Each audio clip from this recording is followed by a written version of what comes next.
Du coup, je voulais faire donc la vidéo par rapport donc au Gardien des Galaxies sans intro direct parce que j'ai entendu beaucoup de choses franchement qui sont réellement de plus en plus néfastes, à savoir sur le wokisme, qui font des trucs, des préjugés. On est dans le cinéma, dans la détente.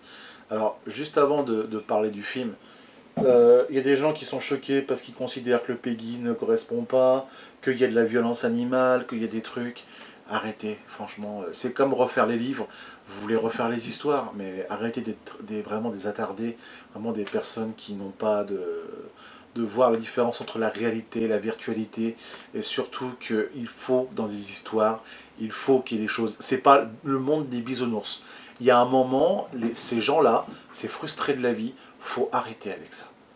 Vouloir refaire l'histoire parce que ça ne plaît pas, Cléopâtre parce qu'elle n'est pas noire, parce que machin, Agatha Christie parce que le petit nom ne plaît pas par rapport à l'époque, c'est le nom du roman. Voilà, ce nom existe. C'est comme la boisson Negrita qui existe par rapport au niveau des trucs des Caraïbes. C'est pas pour autant que le mot fait partie de cette tragédie par rapport à l'esclavage que pourtant ce mot par rapport à l'alcool est toujours dedans. Donc à un moment, arrêtons les conneries. Et là, j'ai entendu le pire, mais le truc du Peggy par rapport à la violence, mais faut arrêter.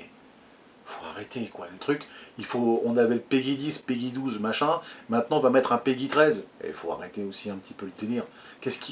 Qui sont ces gens qui connaissent quelque chose dans ce domaine sur le plan de l'évolution et ce qui nous fait grandir sur le plan culturel, à savoir ce qui nous montre justement les différentes barrières entre ce qui est bien et ce qui est mal. Qui sont ces gens pour pouvoir le dire? Même moi, ça me sidère par rapport à ça. Honnêtement, j'ai regardé les critiques. Là, j'ai rien écrit, honnêtement, mais je le dis juste par rapport à ma vidéo, juste pour mon plaisir personnel. Apprenez juste ce que c'est que le mot la vie. La vie. Concernant le film, au départ, on va pas se mentir avant que cette partie spoil. Ça m'a fait beaucoup peur, en fait, c'est qu'au départ, ça part tellement dans une tristesse. C'est le concept du film, parce que l'histoire, tout se résume par rapport donc à Rocket. Et les personnages, bien sûr, des Gardiens de la Galaxie. Mais c'est là où le truc est quand même assez fort, c'est que on a eu un film où honnêtement, ça fait quand même 3 ans d'attente. 3 ans depuis le Covid où on l'espérait justement après Endgames. Alors pour ceux qui se rappellent peut-être pas, hein, parce que c'est vrai que maintenant le temps passe, on se dit ouais mais voilà, tout maintenant le Covid est passé, mais on vous rendez pas compte qu'on a eu tellement de films Avengers qui sortaient entre la période de 2017 à 2020, en plus qu'on a eu sur Netflix à ce moment des faits, et de Disney Plus avec justement pour Black Widow, c'est que on a eu le meilleur. Canal Galaxy, il y a eu un pseudo truc sur Netflix par rapport à Sauver Noël, qui justement a un rapport justement un peu au début pour expliquer certains personnages que moi comme j'ai pas vu ce truc, honnêtement, il y a des personnages que je ne savais pas qu'est-ce qu'ils foutaient là. Donc ça aussi, c'est un peu normal, mais c'est vrai que ce côté-là nous a quand même bouffé. Et le truc, enfin quand j'ai dit Netflix, non c'est plutôt Disney Plus d'ailleurs, parce que c'est ils ont acheté tous les droits de toute façon. Et le truc c'est que honnêtement, ce film, bah on a retrouvé le bonheur des Gardiens des Galaxies quand même, dans la critique, dans la manière de faire. Et ce film, pour moi c'est vrai que le numéro 2 c'est une tuerie, on va pas se mentir, comme pour le un. Le 3 est aussi bon, ça c'est clair et net, je le dis d'avance, parce que ça m'a fait un réel plaisir de le voir. J'ai pas vu le temps passer. On retrouve des personnages clés. Et par contre, nous avons toujours le petit délire avec Gamora. Donc c'est vrai que là aussi, on est. Je suis controverse parce que en fait, le truc c'est que on nous fait des sous-allusions au départ de la Fountain Games.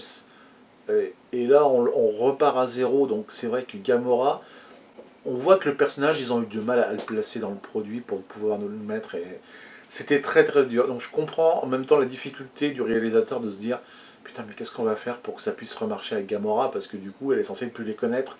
Il y a plus rien, il n'y a plus de relation. Donc c'est vrai que c'est un bordel pas possible.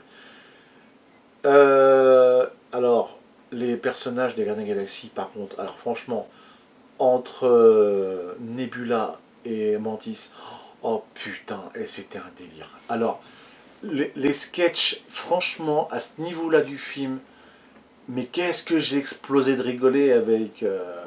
oh putain, et puis... ils ont fait un humour porté sur ce trio justement avec Drax et puis avec ces deux-là. C'était de la tuerie. Franchement, j'ai adoré. Ça, c'était un truc qui m'a fait tilter, mais c'était trop bien par rapport à ça. Qu'est-ce qui m'a le plus marqué aussi?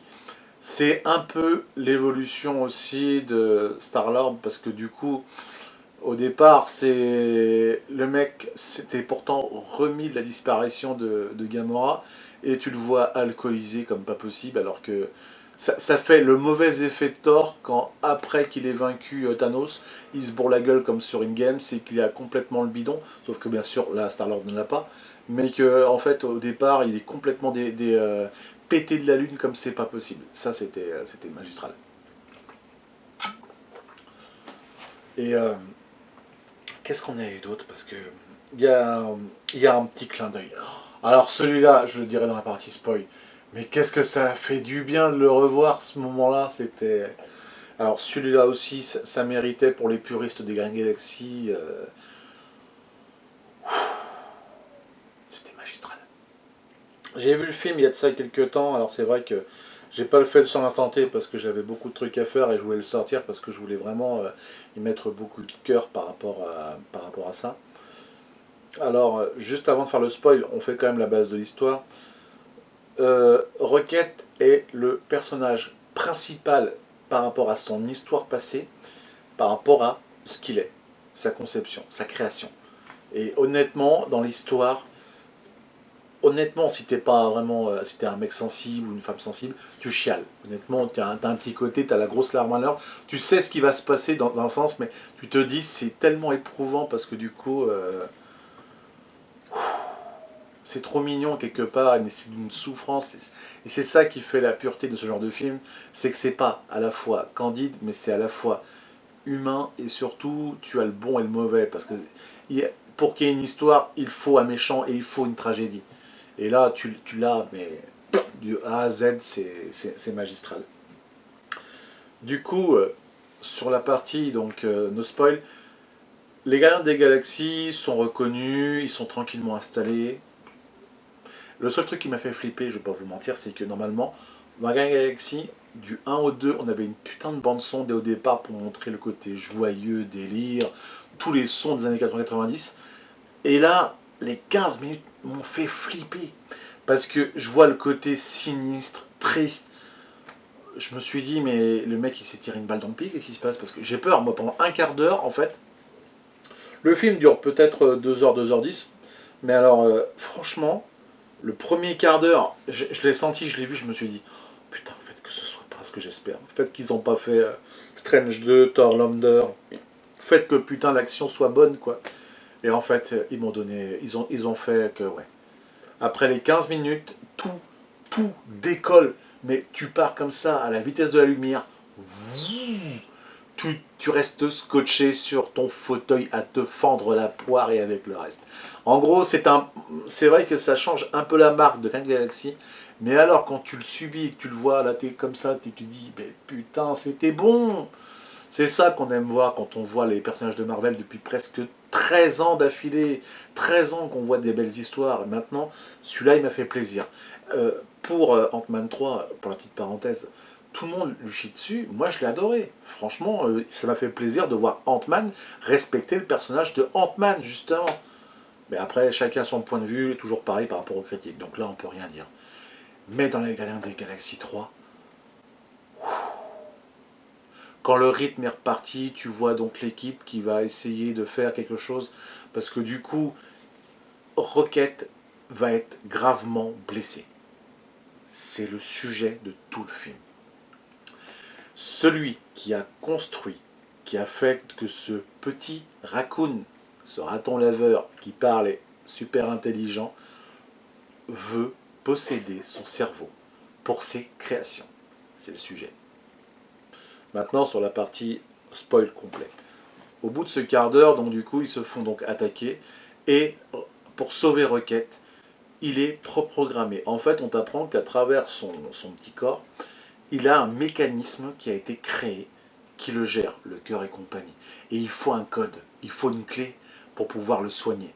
Donc déjà, c'est vraiment porté par rapport à l'univers de, de Marvel, par rapport à ça. Pour les puristes qui connaissent ça, c'est effectivement comment Raccoon a été créé de manière un peu comme le Scramustache, entre la partie ADN génétique, mais une autre partie qui est bio et puis surtout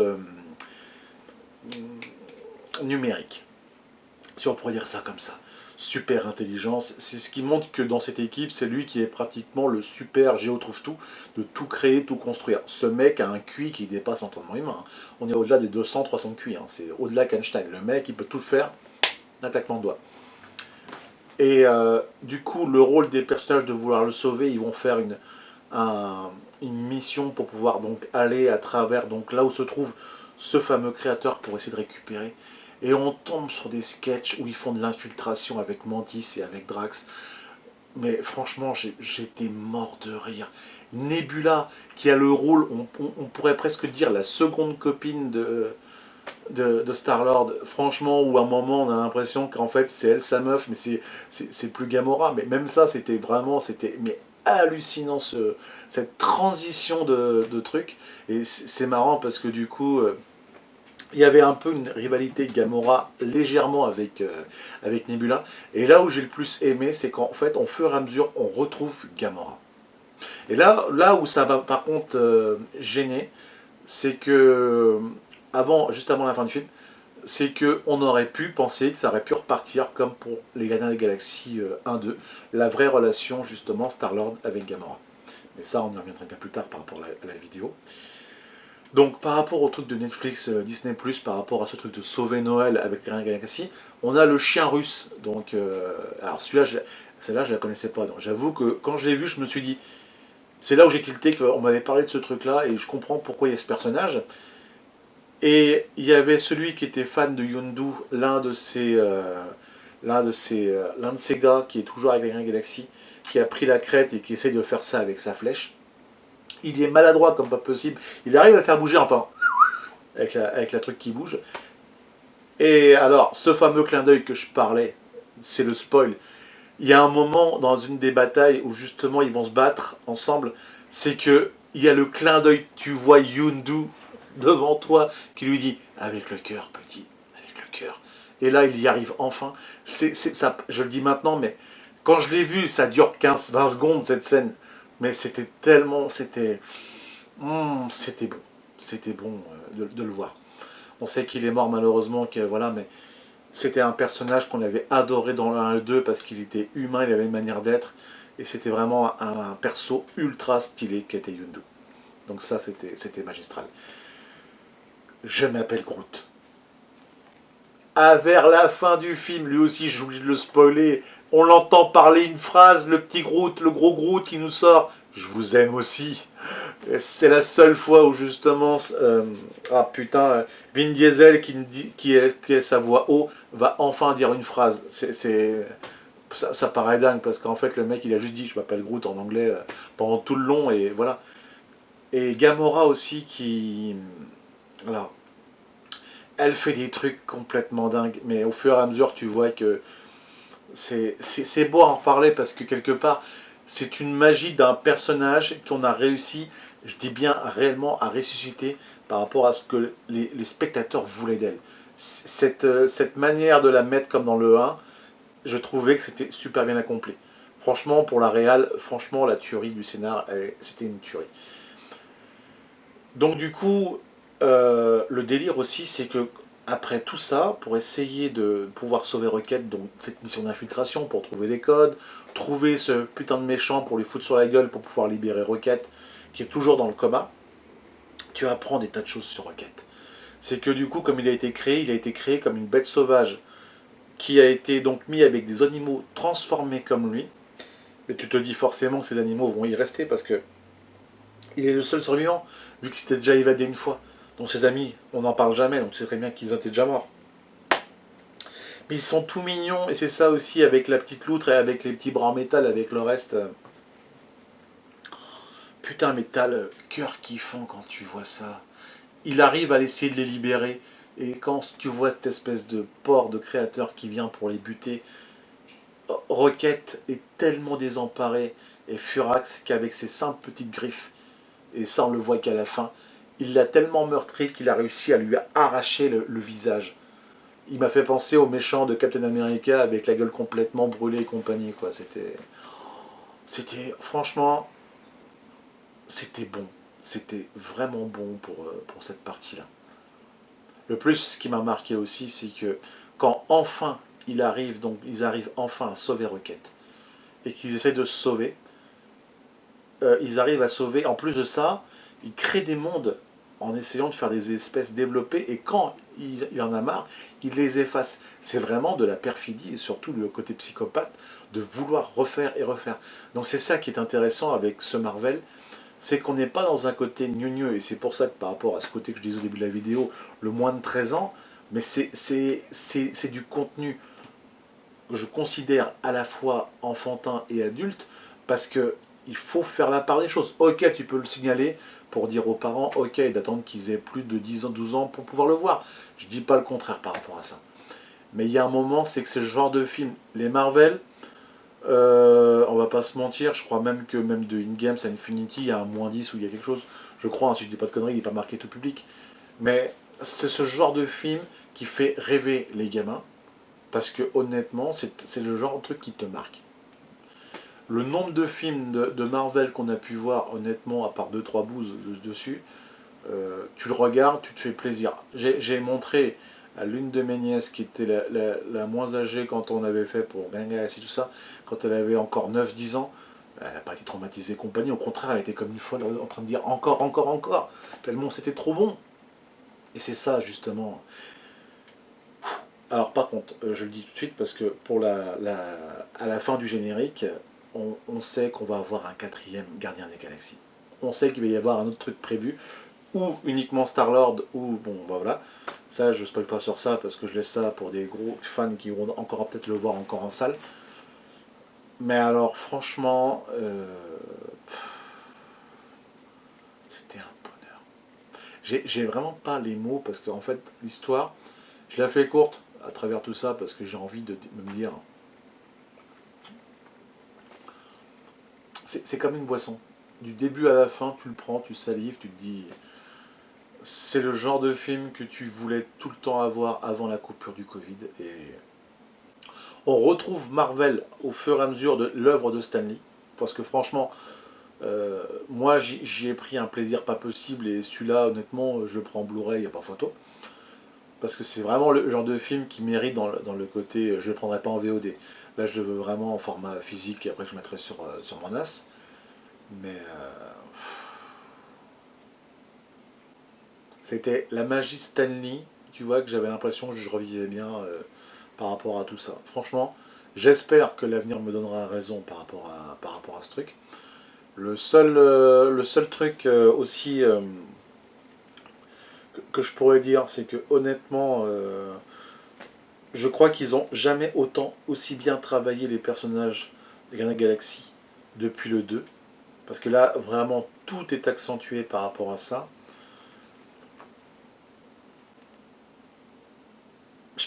Alors, le reste, non, spoil, je préfère que certains.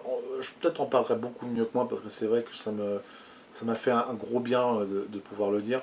Par contre, en termes de notes, honnêtement, je suis sur du 18 sur 20.